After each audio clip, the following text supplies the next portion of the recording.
how to block someone on Spotify.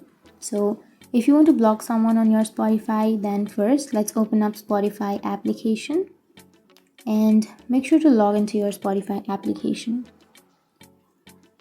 So once you've logged in, you can go for the upper left, which has that profile icon, and here you can go for view profile.